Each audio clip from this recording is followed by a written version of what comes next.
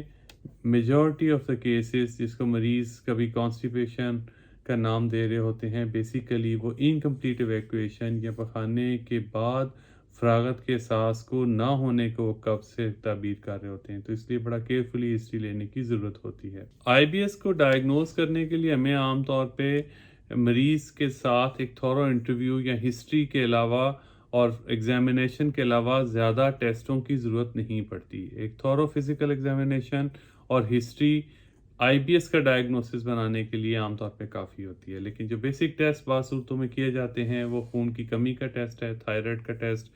گندم کی الرجی، اور بعض صورتوں میں دودھ سے الرجی، اور بعض صورتوں میں کھانے کا ٹیسٹ کر کے یا بڑی آنت میں کیمرہ ڈال کے دیکھنے سے ہم بعض اوقات سوزش اور انفیکشن کو اس کے ساتھ ہم رول آؤٹ کر رہے ہوتے ہیں. دوسرے لفظوں میں آئی بی ایس ایک ڈائگنوسس جو ہے وہ ڈائگنوسس ایکسکلوژن ہوتا ہے. عام طور پہ ہم اس کو ہسٹری سے، فزیکل ایگزامینیشن سے ڈائگنوز کر رہے ہوتے ہیں، اور بہت تھوڑے ٹیسٹوں کی بعض صورتوں میں ضرورت پڑتی ہے. آئی بی ایس کے علاج کے دو حصے ہیں. ایک تو مریض کی ایجوکیشن ہے اور مریض کے لائف سٹائل میں ضروری تبدیلیاں ہیں، اور دوسرے نمبر پہ کچھ دوائیوں کا استعمال ہے. جو مریض کو سمجھانے والے پوائنٹس ہیں وہ یہی ہیں کہ یہ ایک ایسی بیماری ہے جس سے فوری طور پہ یہ آنے والی زندگی میں اس بیماری نے مریض کی زندگی کو خطرات سے دوچار نہیں کرنا، نمبر 1، تاکہ وہ مریض کے دل میں جو خوف، پریشانی، ٹینشن بیماری کے، یا اس کا یہ خوف ہوتا ہے کہ لوگ میری بیماری کو سمجھ نہیں پا رہے اور یہ بیماری خدا نخواستہ بڑھ کے خطرناک صورتحال اختیار کر جائے گی، اس سے مریض کو سمجھانے کی ضرورت ہوتی ہے کہ ایسا کچھ نہیں ہونے جا رہا. دوسرے نمبر پہ مریض کے کریکٹیبل فیکٹرز جو ہیں، یعنی اس کے لائف میں جو ہم فیکٹرز کو ان ہیلدی سمجھ رہے ہوتے ہیں ان کو ٹھیک کرنے کی ضرورت ہے. یعنی اس کے سونے جاگنے کا معمول نمبر 1، اس کے ریگولرٹی ان ایکسرسائز، واک، اور اس کے علاوہ اسٹریس لیونگ ایکسرسائزز اس آئی بی ایس کے ٹریٹمنٹ میں کارنر سٹونز ہیں. اس کے علاوہ جو دوائیاں ہیں وہ ان میں اگر ڈائریا زیادہ ہو رہا ہو تو ڈائریا کو یا پتلے پخانوں کو روکنے کی دوائیاں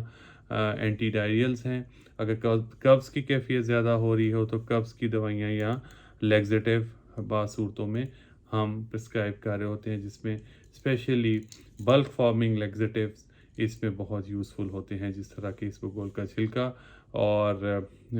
جو مریض کو ہم ایجوکیٹ کر رہے ہوتے ہیں کہ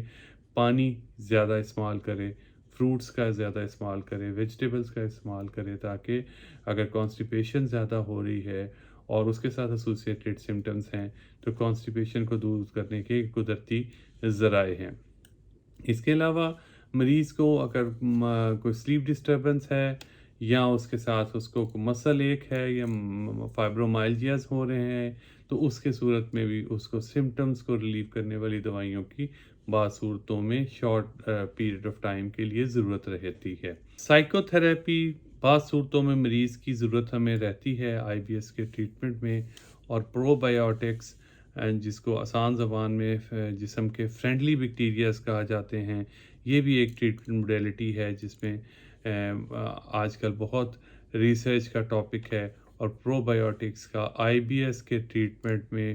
رول جو ہے وہ دن بدن بہتر طریقے سے ایوالو ہو رہا ہے۔ آئی بی ایس کے پیشنٹس کی دیکھ بھال میں ایک ضروری ہدایت یا اہم نقطہ یہ ہے کہ بعض صورتوں میں ہم مریض کی شکل دیکھتے ہی، مریض کے آتے ہی ہمیں اس کا اندازہ ہو جاتا ہے، کیونکہ یہ بار بار مختلف علامات کے ساتھ کیونکہ ڈاکٹر کے پاس آ رہے ہوتے ہیں اور ہمیں پتہ ہوتا ہے کہ یہ آئی بی ایس کا پیشنٹ ہے، تو بعض صورتوں میں اس کے آتے ہی ہم یہ سمجھ لیتے ہیں، یہ زیوم کر لیتے ہیں کہ اس دفعہ بھی اس کی علامات آئی بی ایس کی وجہ سے ہی ہیں، لیکن اس کو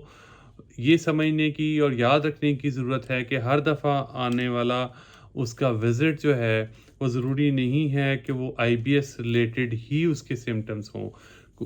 ہو سکتا ہے کہ اس دفعہ جب وہ آیا ہو آپ کے پاس تو اس کو خدا نخواستہ پیٹ میں درد کی وجہ اپینڈکس کی تکلیف ہو رہی ہو، پتے کی تکلیف ہو رہی ہو، پتے میں سوزش ہو رہی ہو، یا آنتوں میں رکاوٹ اس کی بن گئی ہو، یعنی اس کا یہ مطلب ہرگز نہیں ہے کہ آئی بی ایس کا پیشنٹ ہر دفعہ جو پیٹ کی تکلیف لے کے آ رہا ہے وہ آئی بی ایس ریلیٹڈ ہی ہے اور اس کو کوئی اور بیماری نہیں ہو سکتی۔ تو اس چیز کا خاص خیال رکھنا چاہیے کہ ہر دفعہ اس کی بات کو دھیان سے سننا اور ایک تھورو فزیکل ایگزامینیشن کرتے ہوئے اس مریض کو، اس مرض کو، اس وزٹ کو اسیس کرنے کی ضرورت ہے کہ اس دفعہ اس کے آنے کی وجہ، اس کا مقصد اس سے پرانا ڈیزیز پروسیس ہی ہے، یا اس کے ساتھ کوئی نئی چیز اس وقت ڈیولپ ہو گئی ہے، یا کوئی نئی ایڈیشنل بیماری اس میں اس وقت موجود ہے جس کی وجہ سے وہ آ رہا ہے۔ کیونکہ اس طرح اگر کوئی فیمیل پیشنٹ بار بار پیٹ درد کے ساتھ آ رہی ہو تو ضروری نہیں ہے کہ اس